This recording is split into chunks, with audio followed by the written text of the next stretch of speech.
Telespettatori di Antenna 3, buonasera, ben ritrovati con 20 e 10, l'approfondimento quotidiano dei temi, delle notizie della giornata. Questa sera una puntata dedicata a Venezia, alla città di Venezia, naturalmente alla sua terraferma. Ospiti in studio qui con noi per approfondire tanti aspetti di questa complessa realtà, l'assessore alla mobilità del Comune di Venezia Renato Boraso. Buonasera Assessore, grazie per essere qui con noi, ed Andrea Ferrazzi, capogruppo del Partito Democratico in Consiglio Comunale a Venezia. Buonasera, grazie anche a lei per essere qui con noi. Allora, diciamo, approfondimento delle notizie, dei fatti del giorno. Cominciamo subito con quella che è la notizia del giorno per Venezia, con il Consiglio Comunale, che tra l'altro era dedicato ad un argomento molto atteso, quello appunto del Casinò di Venezia, che è saltato per mancanza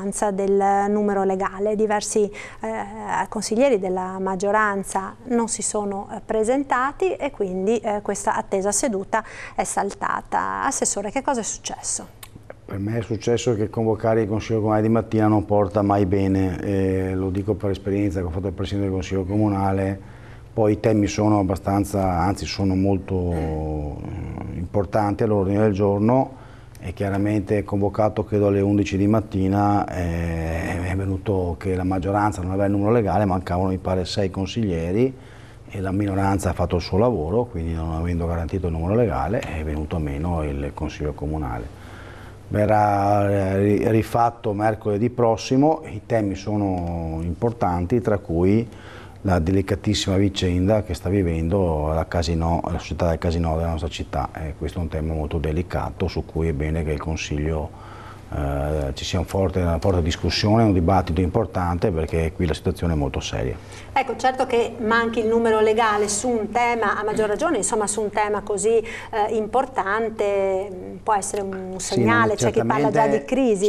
No, certamente non si è fatta una grande figura, perché chi fa il Consiglio Comunale deve anche il dovere di garantire la presenza, essere presente e soprattutto sarà la responsabilità di governo, certamente. Mancavano 6 consiglieri, che alcuni erano via, alcuni erano in ritardo, e giustamente però chi governa deve anche avere la responsabilità di garantire i numeri. Chi fa l'opposizione è stato attento e ha fatto il suo mestiere di opposizione, l'ho fatto anch'io tanti anni, e chiaramente quando una maggioranza non garantisce il numero legale si esercita giustamente in maniera critica, anche non garantendo il numero legale. Certo che rispetto a temi importanti bisognava essere molto più presenti. C'è stata poi una riunione di maggioranza nel primo pomeriggio che chiaramente ha rilevato questa mancanza grave, perché i temi, come tu hai ben spiegato, tra i temi in discussione di oggi c'era la situazione del Casinò di Venezia, che è una tra le partecipate pubbliche, tra le più importanti d'Italia, del settore, ma la più importante del panorama del Veneto, perché insomma è un'azienda che per noi deve valere molto dal punto di vista tecnico, e la situazione è molto difficile sui numeri. Quindi anch'io sono arrivato un po' in ritardo come assessore, ma perché non avevo delibere all'ordine del giorno e pensavo fosse già avviato. Quando sono arrivato ho visto che il Consiglio si era sciolto per mancanza del numero legale. Ecco, Ferrazzi, allora che cosa succede? È chiaro naturalmente che per voi c'è qualcosa che sta scricchiolando nella maggioranza. Beh, è la seconda volta in poche settimane che cade il numero legale in Consiglio, ma oggi è successa una cosa nuova, cioè non è nemmeno iniziato il Consiglio, perché dopo un'ora e mezza dalla convocazione appunto non c'era il numero. E certamente io credo non abbia aiutato la prima delibera all'ordine del giorno, dove c'era da votare una cosa imbarazzante. Non solo noi, che noi abbiamo già denunciato da tempo, e immagino che qualcuno della maggioranza l'abbia preso seriamente questo tema, e cioè la modifica del cambio di destinazione d'uso di un'unità, diciamo, edilizia, di una casa a Venezia, da residenziale a alberghiero. E già questa cosa scriccola, perché da sempre il sindaco Brugnaro e la maggioranza sostengono, dicendo a parole il giusto, e noi questo lo sosteniamo, che va bloccata il cambio di destinazione d'uso e va aiutata la residenza. In questo caso si va in totale controindicazione, ma quello che è grave è che la proprietà di questa edificio è di una consigliera della lista di Boraso, di una consigliera comunale della lista, per la quale è già stato fatto un cambio di destinazione d'uso 1 anno e mezzo fa in Consiglio Comunale con il nostro voto assolutamente contrario, e della qual cosa discuteremo il prossimo Consiglio. Ora, oltre ad avere dei profili dal punto di vista tecnico, insomma lo dico da già assessore all'urbanistica del tema nel Comune di Venezia, che sono tutte da verificare, noi riteniamo quantomeno imbarazzante, sicuramente inopportuno che durante il mandato un amministratore presenti in Consiglio una delibera sulle proprie proprietà, proprio dei propri familiari. Vede, io poi non sono mai, cerco sempre di volare alto, no? Però in questa amministrazione si stanno ripetendo purtroppo una serie di cose che sul conflitto di interesse stanno ponendo un punto di domanda. L'abbiamo visto anche con l'inaugurazione della Biennale, il padiglione Venezia, che è il padiglione gestito dal Comune di Venezia, gli unici 2 prodotti artigianali di Venezia esposti sono quelli dell'azienda di proprietà del sindaco e dell'azienda del capogruppo della Lega in Consiglio Comunale che appoggia il sindaco. Io ritengo peraltro che questi sono dei gravi errori della maggioranza, cioè fanno il gioco delle opposizioni, oltre che essere assolutamente non corrette. Gliel'abbiamo detto, l'abbiamo spiegato, l'abbiamo raccontato, e dopodiché se continuano a caderci, ecco, immagino che qualcuno della maggioranza questa mattina, preso un po' insomma, da questa situazione complicata, abbia preferito non presentarsi in Consiglio Comunale. Ecco Boraso, un conflitto di interessi, questo peraltro quello che ha fatto saltare la giunta, il Consiglio Comunale di questa mattina, peraltro su un tema diciamo particolarmente sentito, quello del cambio di destinazione d'uso da residenziale a turistico-ricettiva, no? Si parla molto spesso di questa invasione di turisti, di una città che fa fatica a reggere l'urto di questa pressione così importante del flusso turistico, poi si aumentano le strutture ricettive. Sì. Allora, da una parte io ho verificato le assenze dei consiglieri nulla hanno a che vedere con la vicenda della prima delibera che riguarda un consigliere comunale della lista del sindaco. Il tema è che è un cambio d'uso di una piccola parte di un immobile, circa 33 metri quadri, e non credo che la politica della residenza della città la si determina sul cambio d'uso di 33 metri quadri. Certamente incidono su una proprietà di una persona fisica che è un consigliere, è vero, come ha detto il consigliere, che è un consigliere comunale della lista del sindaco o della lista Fucsia, ma questo non significa che sia legittimo, altrimenti nessuno della segreteria generale né dei dirigenti avrebbero seguito un'istruttoria che tra l'altro è molto lunga ed è stata avviata quasi 2 anni fa oltre, quindi addirittura prima che arrivasse questa amministrazione, e che si trova a concludersi con questo ultimo atto che c'è questa parte che viene certamente cambiata d'uso, e questo è vero, però credo che questo ha avuto un iter istruttorio totalmente tecnicamente legittimo, dopodiché sulla valutazione politica, se sia conflitto di interessi o non sia conflitto di interessi, questa valutazione è totalmente politica. Dal punto di vista tecnico la delibera ha avuto le votazioni in pregiunta, l'esito favorevole della segreteria generale, tutto il percorso in maniera legittima, e chiaramente poi decide il Consiglio se votare favorevolmente, non votarla, eccetera. Invece corrisponde al vero il tentativo invece di questa amministrazione di cercare di calmierare in tutti i modi, in tutte le maniere, quelli che sono gli enormi tentativi di cambiare d'uso di alcuni immobili, che però, attenzione, esistono piani regolatori generali vigenti che se rendono ammissibili questi cambi d'uso è anche difficile negarli, perché qualcuno ti può anche chiedere i danni. Altre dietrologie non ne vedo assolutamente, sinceramente, perché le assenze sono state tutte motivate non certamente per la difficoltà di questa delibera che nasce da tanto tempo e si matura con questo ultimo atto, che è il cambio d'uso di una piccola superficie. Dopo il resto delle dietrologie sinceramente trovano il tempo che trovano. La vicenda anche lì è stata ampiamente smentita sulla vicenda legata al padiglione Venezia. Io ritengo invece che ogni volta il professor Zecchi ha fatto un egregio lavoro sotto il profilo per curare questa mostra, dopodiché quando qualcuno sfugge dai meandri di un certo tipo di cultura probabilmente legata alla sinistra, c'è la ribellione. E vabbè, qualcuno deve avere la pazienza, che è stato scelto un tema, quello del lusso, sono stati messi un percorso di carattere artistico, architettonico, c'è un percorso artistico ben definito da un progetto. Se dovremmo misurarsi su quella che è la presenza, oggi il Padiglione Venezia in questi primi giorni è il padiglione più visto in assoluto all'interno della Biennale Arti Visive.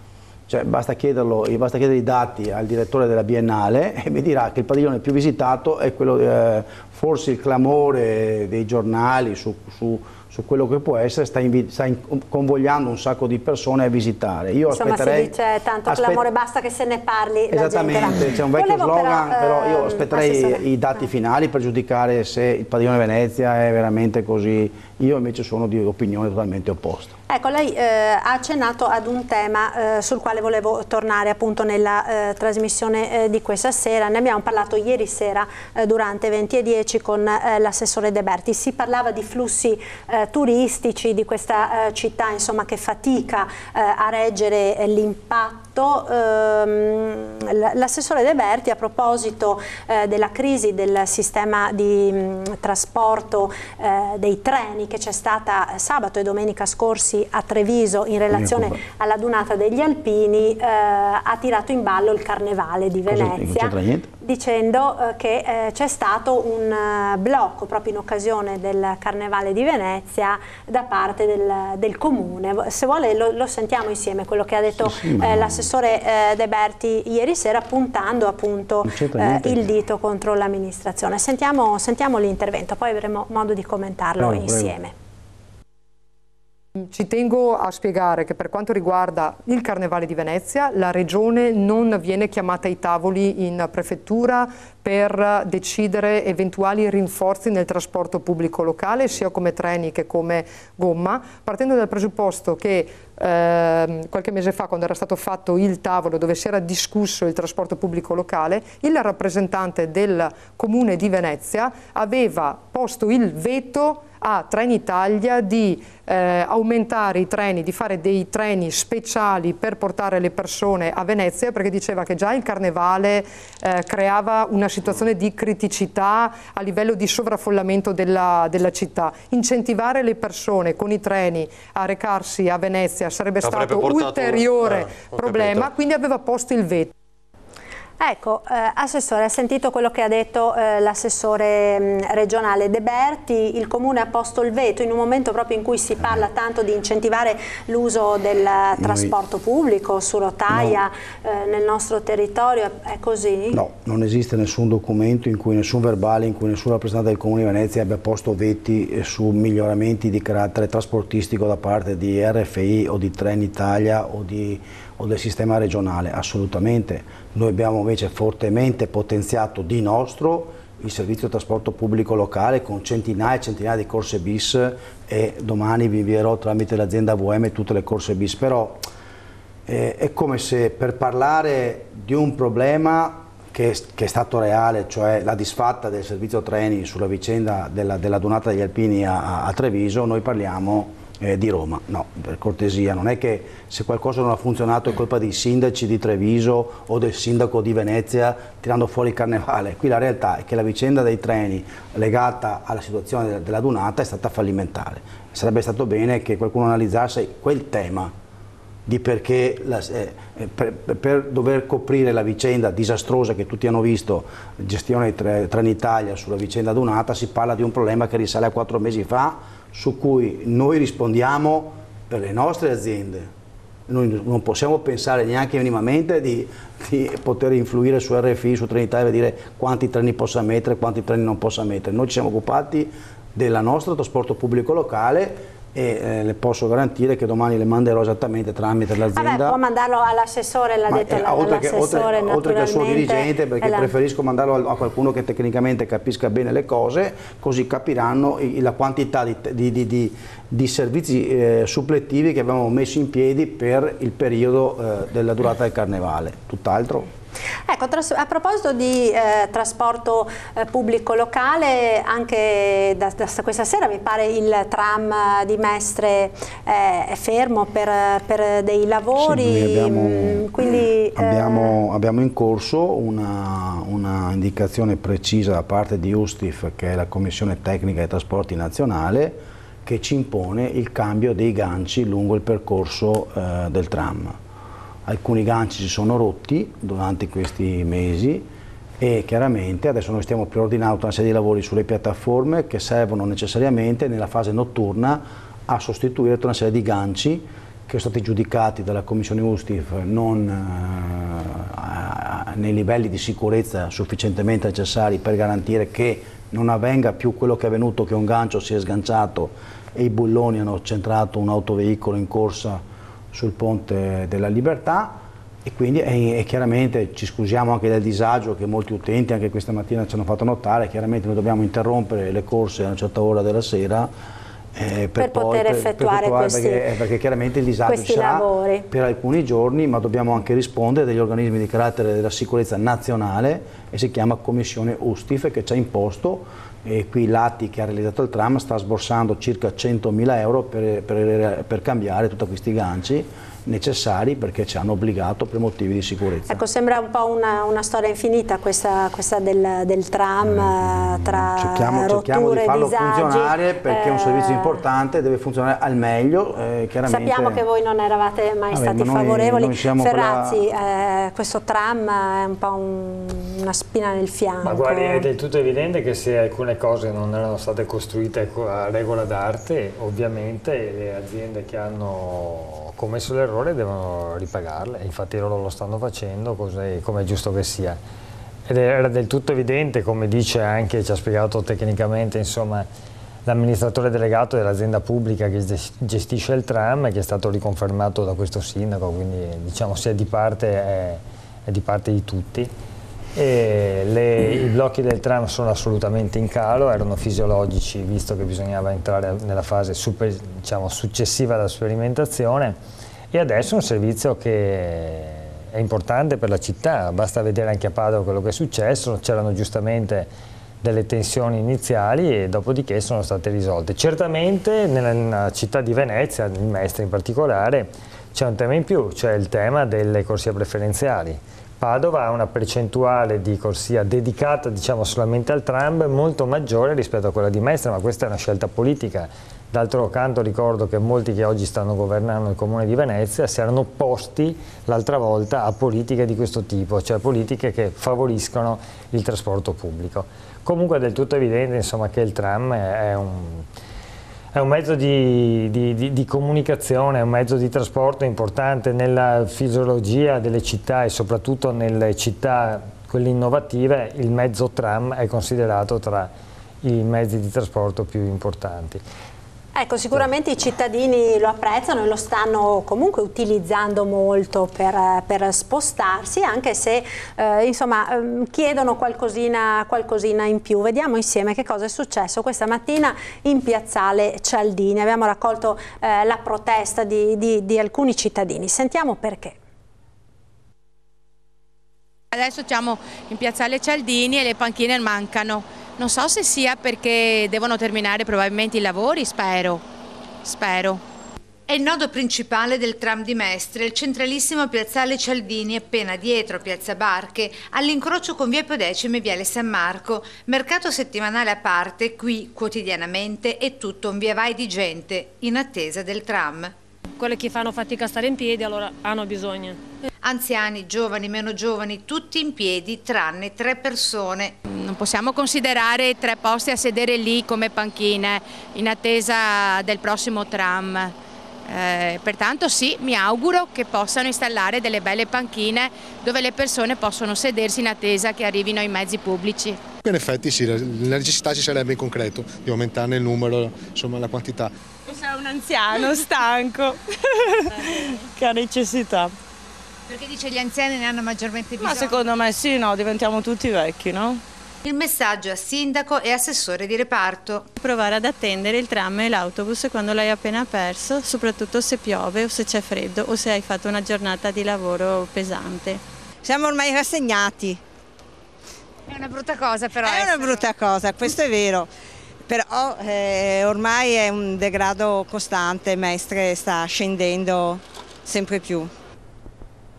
Ecco, Assessore, allora queste panchine vogliamo dargliele agli anziani di Mestre, a tutta la gente che quotidianamente affolla Piazzale Cialdini, ma anche altri punti insomma, che vedono parecchie persone in attesa del tram? Noi chiediamo un po' di pazienza, perché se si osserva proprio lì all'interno di Piazzale Cialdini, stiamo aprendo quella sala d'aspetto a fianco alla biglietteria, dove uno troverà sala d'aspetto riscaldata d'inverno o raffrescata d'estate, con i posti a sedere in attesa ed è proprio di fronte al... Chiaramente possiamo anche cogliere qualche suggerimento di aumentare la panchina, però con la sala d'aspetto che sta per essere, ormai sta diventando operativa a fianco alla biglietteria, proprio di fronte alle fermate, credo che sia avere una sala d'aspetto in cui uno può entrare, avere il monitor con gli orari, essere seduto tranquillamente e avere una stanza riscaldata o raffrescata d'estate sia cosa.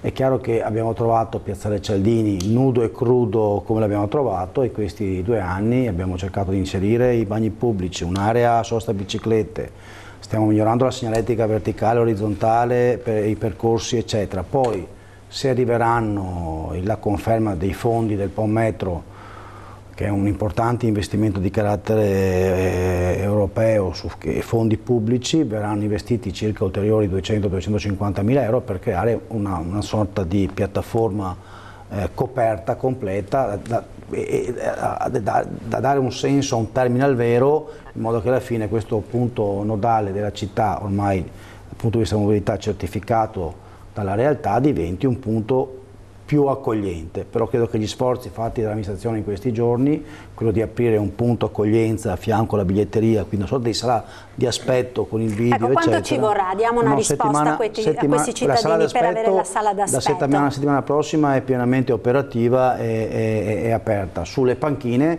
verificherò con l'azienda se è possibile, però credo che tra aspettare sotto la pioggia e fruire di una sala d'aspetto, forse magari è più comodo per i nostri cittadini fruire di una sala d'aspetto proprio lì di fronte alle fermate, che è praticamente a fianco all'attuale biglietteria. Cioè, prima abbiamo aperto un punto biglietteria per gli abbonamenti, per la bigliettazione, a fianco ci siamo ampliati con una sala d'aspetto dignitosa, seria, sia per il freddo invernale che per la situazione del caldo estivo. Allora rassicuriamo i cittadini. La settimana prossima troveranno fra anche una la sala settimana, verremo a vedere, insomma. E sulle panchine invece valuteremo assieme a PMV e AVM se è necessario mettere qualche ulteriore panchina lungo il perimetro di Piazzale Cialdini. Ecco, dalla regia chiamano la pubblicità, allora ci fermiamo per qualche istante, restate con noi, tra pochissimo ritorneremo con la seconda parte di 20 e 10.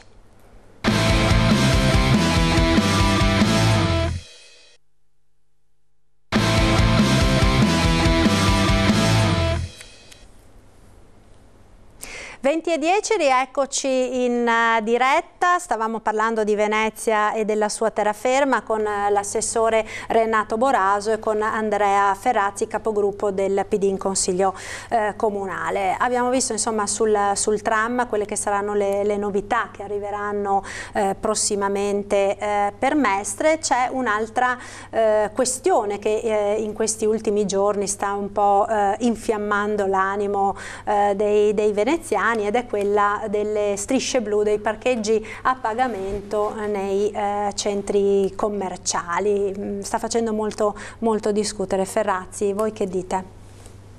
Ma guardi, io sono a favore di una politica di grande contrasto all'espansione dei centri commerciali, perché è un modello che ha depauperato le nostre città.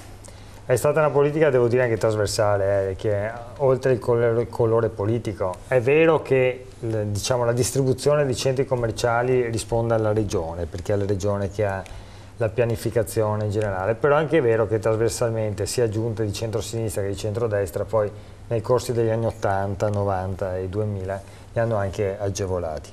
E questo è un problema serio, perché creano un sacco di problemi i centri storici, i centri urbani, diventano le nuove piazze e contemporaneamente si impoveriscono le nostre città e tutti i servizi dedicati per esempio agli anziani.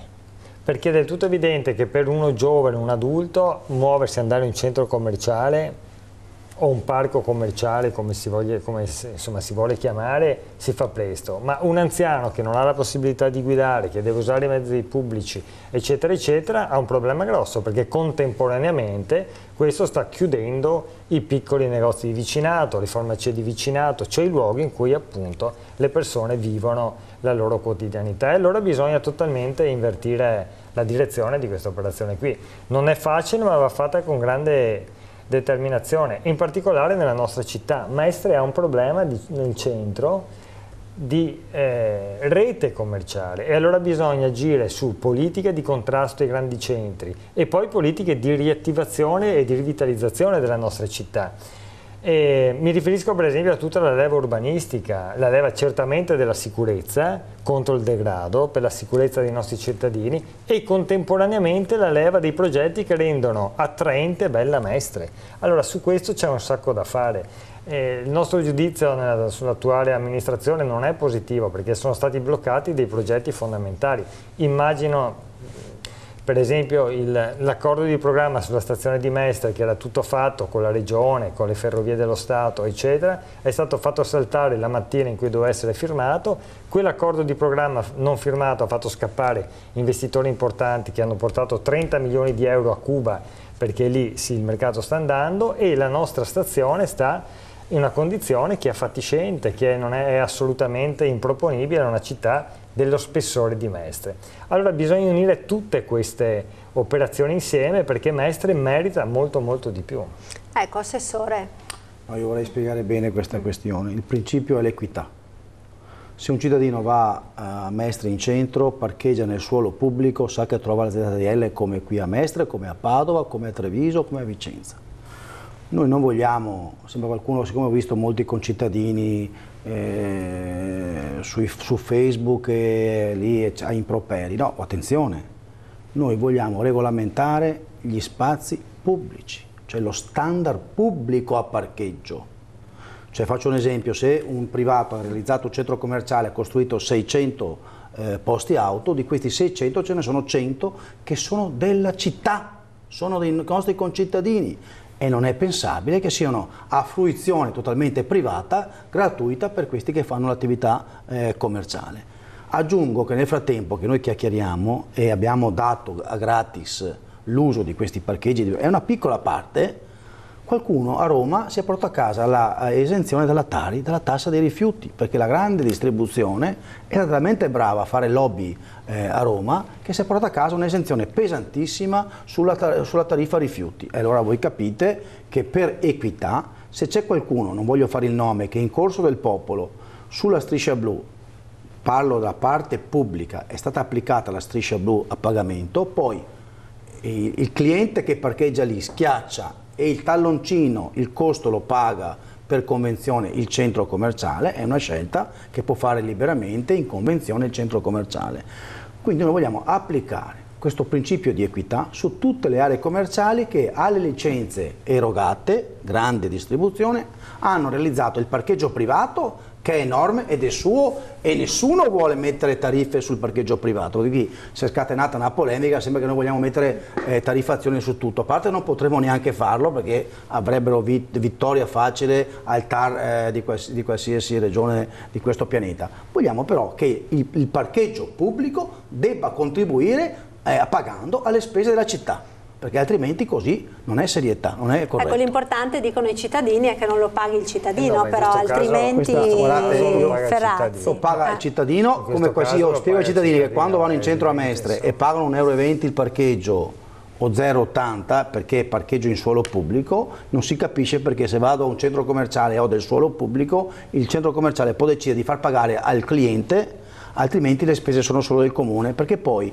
quello che tu non vedi. Quindi lì, voi vorreste che il biglietto lo pagasse il centro commerciale? È una scelta, come fatto, io non voglio fare il nome, c'è un grande centro commerciale, alla fine, per correttezza pubblicitaria, alla fine del corso del popolo paga il centro commerciale il costo della tariffazione. È una scelta, d'accordo, uno può anche decidere di non mettere la striscia blu, ma qualcuno che fa business milionari, perché abbiamo centri commerciali che godendo del nome di Venezia hanno migliaia di turisti che li frequentano incassando centinaia di migliaia di euro e non partecipano alla spesa della città. Sì, basta che ecco, non paghino 30 secondi stiamo però, per finire, Ferrazzi, allora che dice lei? Basta, il tema è vero, è che se pagano i centri commerciali è una questione, ma se pagano i cittadini non va bene. Cioè, la forma di incentivazione dei centri storici non la devi ancora mettere sulla spalla dei cittadini, devi metterla attraverso servizi aggiuntivi, servizi che consentono appunto ai cittadini di mantenersi all'interno dei nostri centri storici. Noi faremo in modo che nelle convenzioni paghino i centri commerciali. Questa sicuramente è una buona notizia, perché questo noi saremo chiara molto attenti ovviamente, perché riterremo assolutamente inappropriato che siano i cittadini a dover pagare anche questo servizio. Ecco, io vi ringrazio, il tempo a nostra disposizione purtroppo è terminato. Ringraziamento quindi all'assessore Renato Boraso del Comune di Venezia per essere stato qui con noi, ad Andrea Ferrazzi per la vostra partecipazione, a voi telespettatori grazie naturalmente per averci seguito e ci rivediamo domani sera come sempre alle 20:10. Arrivederci.